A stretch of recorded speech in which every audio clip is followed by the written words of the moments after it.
Hello my dear students, I hope you all are doing great. So बच्चों MPS 001 का topic rights unit 3 को हम discuss करेंगे Hindi and English दोनों languages में। मैंने आप सभी से कहा था कि सेपरेट नोटबुक्स बना लो लेक्चर के नोट्स बनाने के लिए। आई होप कि आपने वो बना लिया होगा। सो MPS 1 के प्रीवियसली हम पॉलिटिकल थ्योरी का टॉपिक और डेमोक्रेसी का टॉपिक डिस्कस ऑलरेडी कर चुके हैं। सो अगर आपने वो वीडियो नहीं देखा है तो इसके बाद जाके आप वो वाला वीडियो भी देख सकते हैं ताकि आपके एटलीस्ट MPS 1 के 3 टॉपिक्स तो कंप्लीट हो ही जाएं। अगर आपके पास नोटबुक है सो उसके अंदर आप अपने शॉर्ट नोट्स बना लीजिए। उसके अलावा अगर आपको कॉन्सेप्ट को अच्छे से समझना है तो आपको वीडियो को पूरा एंड तक देखना ही पड़ेगा। सो शुरू करते हैं हमारा राइट्स का topic. So rights are essential for human dignity. जो राइट्स हैं वो इंसान की डिग्निटी के लिए बहुत ही ज़्यादा ज़रूरी हैं, उसकी फ्रीडम के लिए और उसके डेवलपमेंट के लिए ज़रूरी हैं। सबसे पहले आप अपने आंसर में ये लिख देंगे that rights are very essential. They define what individuals are entitled to in a society. वो ये डिफाइन करते हैं कि कोई भी व्यक्ति, समाज के अंदर कोई भी व्यक्ति है, उसके क्या क्या हक हैं। Different types of rights help safeguard various aspects of human life. Many philosophers and thinkers have contributed to the development of right theories. आपको पता होगा कि कई सारे फिलोसफर्स हैं जिन्होंने राइट्स की थ्योरीज दी हैं। सो अभी इस आंसर के अंदर हम एक्सप्लोर करने वाले हैं कि कौन कौन सी थ्योरीज हैं राइट्स की। सो एक बार हिंदी में पढ़ लेते हैं। अधिकारों के प्रकार, विचारक और सिद्धांत। जो अधिकार हैं वो किसी भी समाज में व्यक्ति की गरिमा, उसकी स्वतंत्रता और विकास के लिए आवश्यक होते हैं और ये इस बात को परिभाषित करते हैं कि समाज में व्यक्तियों को किन चीज़ों का हक है। विभिन्न प्रकार के अधिकार मानव जीवन के विभिन्न पहलुओं को सुरक्षित रखने में मदद करते हैं। ठीक है, जो मानव है उसके जीवन के अलग अलग पहलू होते हैं, उनको वो सुरक्षित रखते हैं। कई सारे दार्शनिकों और विचारकों ने अधिकारों के बारे में थ्योरी दी है, सिद्धांत दिए हैं, उनको हम पढ़ेंगे। सो सबसे पहले हम पढ़ेंगे नेचुरल राइट्स के बारे में। नेचुरल राइट्स क्या होते हैं? Natural rights are those rights that every individual possesses. Natural rights क्या है? जस्ट अगर मैं एक इंसान हूँ तो नेचुरली मेरे पास कुछ राइट्स हैं, वो मेरे नेचुरल राइट्स हैं because I am a human, so I have some rights. So these rights are seen as inalienable. Inalienable का मतलब क्या होता है? Meaning that they cannot be taken away by any authority or government. जो natural rights हैं वो कोई भी हमसे नहीं छीन सकता। जो नेचुरल राइट्स हैं इनकी वकालत करने के लिए हमारे पास एक जॉन लॉक है। जॉन लॉक जो है वो एक इंग्लिश फिलोसफर थे and was a very strong advocate for natural rights. और उन्होंने क्या आर्ग्यू दिया? ठीक है, तो आपको नेचुरल राइट्स के लिए याद कर लेना है किसका नाम? आपको नाम याद कर लेना है जॉन लॉक का। ठीक है बच्चों। So he argued that life, liberty and property are natural rights that must be protected by the government. ये सारे के सारे जो राइट्स हैं वो नेचुरल हैं और सरकार को इन्हें प्रोटेक्ट करना है। If the government fails to protect these rights, अगर गवर्नमेंट फेल हो जाती है इन राइट्स को प्रोटेक्ट करने के लिए, people have the right to revolt. लोगों के पास अधिकार है कि वो रिवॉल्ट कर सकते हैं। सो नेचुरल राइट की थ्योरी है, जॉन लॉक के द्वारा दी गई है। इसका एग्जाम्पल क्या है? The right to life. जो राइट टू लाइफ है वो हमारा नेचुरल राइट है। Every person has the right to live and can not be harmed without any reason. So student, समझ में आ गया आपको नेचुरल राइट्स? नेचुरल राइट्स को हिंदी में कहते हैं प्राकृतिक अधिकार और ये वो अधिकार हैं जो प्रत्येक व्यक्ति को केवल मानव होने के नाते मिल जाते हैं और उससे कभी छीने नहीं जाते। जॉन लॉक एक अंग्रेज दार्शनिक हैं जो कि इसके बड़े समर्थक हैं और उन्होंने तर्क दिया कि जीवन, स्वतंत्रता और संपत्ति ऐसे अधिकार हैं जिन्हें सरकार द्वारा सुरक्षित किया जाना चाहिए। ठीक है, और अगर सरकार इनकी रक्षा नहीं कर पाती तो लोग क्या कर सकते हैं? रिवॉल्ट यानी कि विद्रोह कर सकते हैं। ठीक है, सो जीवन का अधिकार आपका एक नेचुरल राइट है। अब हम बात करेंगे लीगल राइट्स की। So legal rights are the rights that are granted and protected by the law. Legal rights वो राइट्स हैं जो हमारे कानून प्रोटेक्ट करता है। These rights are created by the government and can vary from one country to another. ठीक है, जो लीगल राइट्स हैं वो हर कंट्री में डिफरेंट डिफरेंट हो सकते हैं।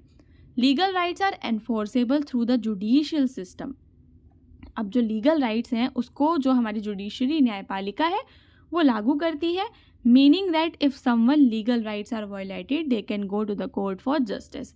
जेरेमी बेंथम है एक लीगल पॉजिटिविस्ट. उन्होंने बिलीव किया that all rights are man made and come from laws not nature. तो नेचर जो हमारे नेचुरल राइट्स हैं उसके ऑपोजिट जेरेमी बेंथम ने क्या कहा कि सारे के सारे जो राइट्स हैं वो लीगल राइट्स होते हैं. ठीक है, सारे के सारे मैन मेड हैं, कुछ भी नेचुरल नहीं है. सो लीगल राइट्स के अंदर हमें किसका नाम लिखना है? जेरेमी बेंथम का लिखना है. थ्योरी दी उन्होंने जिसका नाम है लीगल पॉजिटिविज्म. इसका एग्जाम्पल है right to vote. Right to vote is a legal right. Citizens have the right to vote in election which is granted by the law of their country. So I hope आपको समझ में आया that what is the major difference between natural rights and legal rights. कानूनी अधिकार वो अधिकार हैं जो कानून के द्वारा हमें दिए जाते हैं और एक देश से दूसरे देश में भिन्न हो सकते हैं. न्यायिक प्रणाली के द्वारा इन्हें लागू किया जाता है. इसके उल्लंघन होने में अदालत में जा सकते हैं. जेरेमी बेंथम इसके विचारक हैं और उनका सिद्धांत है कानूनी सकारात्मकता. मतदान का अधिकार इसका एक उदाहरण है. अब हम बात करेंगे सिविल राइट्स की. Civil rights are the rights that protect individual from discrimination and ensure equal participation in the society. जो सिविल राइट्स हैं वो जितने भी लोग होते हैं, जितने भी इंडिविजुअल्स हैं, उनको डिस्क्रिमिनेशन से प्रोटेक्ट करते हैं और एंश्योर करते हैं उनका इक्वल पार्टिसिपेशन सोसाइटी में. These rights focus on equality. और ये जो राइट्स हैं वो इक्वेलिटी में फोकस करते हैं, particularly in areas like education, employment and access to public services. So यानी कि ये इंसान को बराबरी दिलाते हैं सोसाइटी के अंदर. ठीक है. Jean Jacques Rousseau, a French philosopher, played a key role in shaping civil rights through his idea of the social contract theory. आपको जीन जैक रूसो की सोशल कॉन्ट्रैक्ट थ्योरी पढ़नी पड़ेगी सिविल राइट्स के बारे में. इंपॉर्टेंट भी है वैसे भी वो. सो आने वाले किसी लेक्चर में उसको भी डिस्कस कर लेंगे. Where individual agree to give up some freedoms in exchange for security and equality. So जब भी इंसान है वो अपनी कुछ फ्रीडम्स को छोड़ देता है, अगर सरकार उससे कहती है कि तेरे को हम सिक्योरिटी और इक्वेलिटी देंगे, तो थोड़ी बहुत फ्रीडम्स तो बंदे छोड़ ही देते हैं. सो जीन जैक रूसो जो हैं इसके एक विचारक हैं. सोशल कॉन्ट्रैक्ट की उन्होंने थ्योरी दी थी. Right to equality before the law जो है वो एक तरह का सिविल राइट है. All individual must be treated equally in the eyes of law regardless of race, gender और रिलीजन. सो स्टूडेंट्स, नागरिक अधिकार क्या है? नागरिक अधिकार वे अधिकार हैं जो व्यक्तियों को भेदभाव से बचाते हैं और समाज में उनकी समान भागीदारी सुनिश्चित करते हैं. ये शिक्षा में, रोजगार में, सार्वजनिक सेवाओं में समानता लेकर आते हैं. जीन जैक रूसो इसके एक बड़े विचारक हैं और उन्होंने सिद्धांत दिया था जिसे कहते हैं सामाजिक अनुबंध का सिद्धांत. बहुत ही ज़्यादा ज़रूरी है. अपने किसी वीडियो में हम इसको ज़रूर डिस्कस करेंगे. यहाँ पे आपको इसका उदाहरण दिया है. समानता का अधिकार एक सिविल राइट है, यानी कि नागरिक अधिकार है. अब हम बात करेंगे पॉलिटिकल राइट्स की. Political rights allow individuals to participate in the political process. जो पॉलिटिकल राइट्स हैं वो इंडिविजुअल को अलाउ करते हैं कि वो पॉलिटिकल प्रोसेस में भागीदारी ले सके, influencing the governance of their country. अपनी कंट्री के गवर्नेंस को भी इन्फ्लुएंस करते हैं. These rights includes the right to vote, right to run for office and right to express political opinion. John Stuart Mill, a British philosopher, advocated for political rights, especially freedom of speech, which he believed was essential. So students, I hope आपको समझ में आया होगा कि political rights क्या हैं. Political rights में आपका right to vote भी आता है. ठीक है. स्पेशली इसमें जो आपके जॉन स्टुअर्ट मिल हैं, ब्रिटेन के थे वो, उन्होंने कहा कि फ्रीडम ऑफ स्पीच एक पॉलिटिकल राइट है और एक डेमोक्रेसी के लिए भी ज़रूरी है. जो जॉन स्टुअर्ट मिल हैं उनकी थ्योरी है utilitarianism and liberty. So the right to freedom of speech इसका एक एग्जाम्पल है जिसके अंदर जो इंडिविजुअल्स हैं उनको राइट है एक्सप्रेस करने का अपने पॉलिटिकल ओपिनियंस को. सो राजनीतिक अधिकार व्यक्तियों को राजनीतिक प्रक्रिया में भाग लेने की अनुमति देते हैं जिससे वे अपने देश की शासन व्यवस्था को प्रभावित कर सकते हैं. इन अधिकारों में मतदान करने का अधिकार, चुनाव लड़ने का अधिकार और राजनीतिक विचार व्यक्त करने का अधिकार शामिल है। जॉन स्टुअर्ट मिल, एक ब्रिटिश दार्शनिक, ने राजनीतिक अधिकारों का समर्थन किया, विशेष रूप से अभिव्यक्ति की स्वतंत्रता का, जिसे उन्होंने एक कार्यशील लोकतंत्र के लिए आवश्यक माना है। सो जॉन स्टुअर्ट मिल आपको याद करना है, अभिव्यक्ति की स्वतंत्रता आपको याद करना है, ठीक है, और आपको याद करना है जॉन स्टुअर्ट मिल के द्वारा दिया गया सिद्धांत, जिस सिद्धांत का नाम है उपयोगितावाद और स्वतंत्रता का सिद्धांत। उसके बाद स्टूडेंट्स हम बात करेंगे सोशल एंड इकोनॉमिक राइट्स की। Social and economic rights are those that ensure individuals have access to basic needs. जो इंसान है उसका एक्सेस हो बेसिक नीड्स तक, जैसे कि फूड के लिए, हेल्थ केयर, एजुकेशन हो, एम्प्लॉयमेंट हो। These rights aim to promote the wellbeing and dignity of individuals.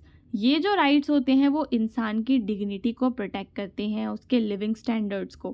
Karl Marx जो है एक जर्मन के फिलोसफर हैं जिन्होंने सोशल एंड इकोनॉमिक राइट्स की बात कही थी, ठीक है, और उन्होंने एक थ्योरी लाए थे वो सोशलिज्म की, जिसको सोशलिस्ट थ्योरी भी कहा जाता है। Right to education is a social and economic right, जहाँ पे हर एक व्यक्ति को पढ़ाई करने का अधिकार होता है। सामाजिक और आर्थिक अधिकार वे अधिकार हैं जो सुनिश्चित करते हैं कि व्यक्तियों को क्या क्या मिलना चाहिए। व्यक्तियों को भोजन, स्वास्थ्य सेवा, शिक्षा और रोजगार जैसी सारी की सारी जो बुनियादी आवश्यकताएं हैं वो उनकी पूरी होनी चाहिए। ये अधिकार व्यक्तियों की भलाई और गरिमा को बढ़ावा देने के लिए न्यूनतम जीवन स्तर की गारंटी देते हैं।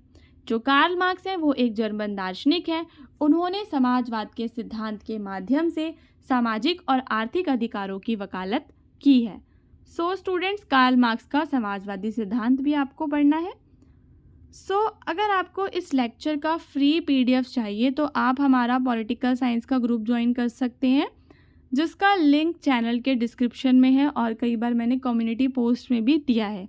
बट स्टिल अगर आपको नहीं मिलता तो आप कमेंट करके वो लिंक मांग लेंगे और ग्रुप को ज्वाइन कर लेंगे, वहाँ पे आपको इसका PDF भी मिल जाएगा। देन आपको सब्सक्राइब करना है चैनल अगर आपको अपने एग्ज़ाम्स तक पूरी की पूरी कंप्लीट प्रिपरेशन करनी है, MPS 1 और MPS 4 से तक, ठीक है, सारे के सारे। डेली हम एक एक लेक्चर मतलब कवर करेंगे, जैसे कि एक MPS 1 का कर लिया, देन 2 का कर लिया। और यहाँ पे एक इन्फॉर्मेशन मैं आपको ये देना चाहती हूँ कि जो आपका असाइनमेंट का पेड PDF है वो भी हमारे पास अवेलेबल है। आप हमारे दिए गए नंबर पे, डिस्क्रिप्शन में दिए गए नंबर पे मैसेज करेंगे अगर आपकी कोई क्वेरी है असाइनमेंट से रिलेटेड, ठीक है बच्चों।